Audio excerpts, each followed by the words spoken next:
Good morning, church. It's good to be with you today. And today we are going to talk about 1 Samuel 17 and that very famous story of David and Goliath.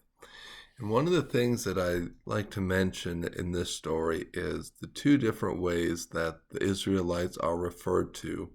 One by their enemy, Goliath. He says, "Aren't you servants of King Saul? How come you can't come at me and fight me if King Saul is so tough and so brave?"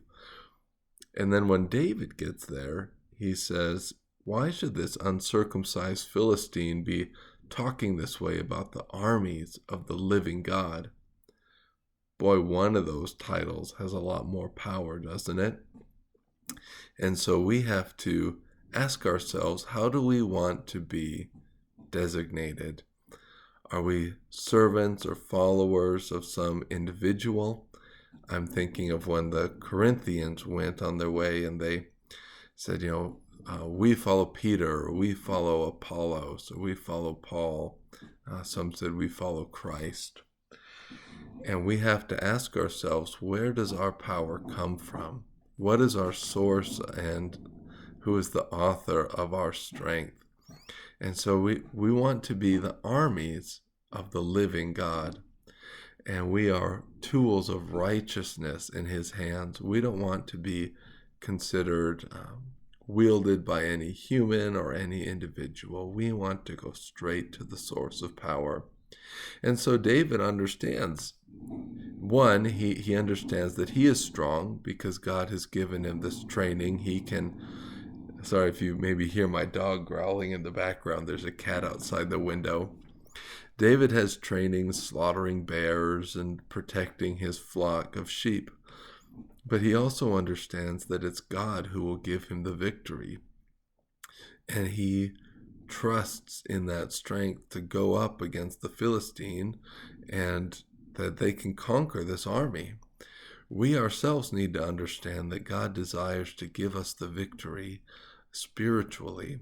He wants us to go out and advance his kingdom, and we can go and do that. And victory takes different forms and has different kinds of time frame. Jesus and his family demonstrated this. First, Jesus came born as an infant, and it's so great we get to talk about him in the line of David. But after he comes, after Jesus arrives, the family has to flee to Egypt because Herod is insane and he's going to slaughter all of the infants. So they get warned in a vision. That may not look like victory. It may look like a retreat, getting out of the picture. But sometimes there's a pause in the plan.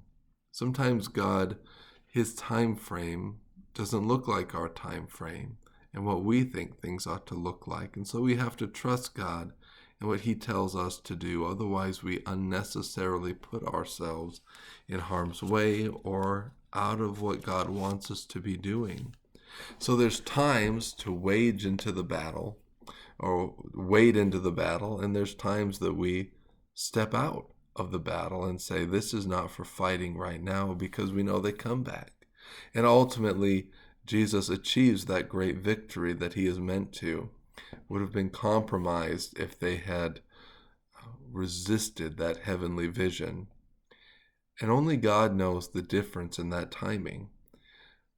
Only God knows when it's time to go into fight or when it's time to go away from the fight. And that's why we have to be in prayer before him regularly, seeking his will and being responsive to it. All right, church, you have a good Monday. We'll talk to you soon.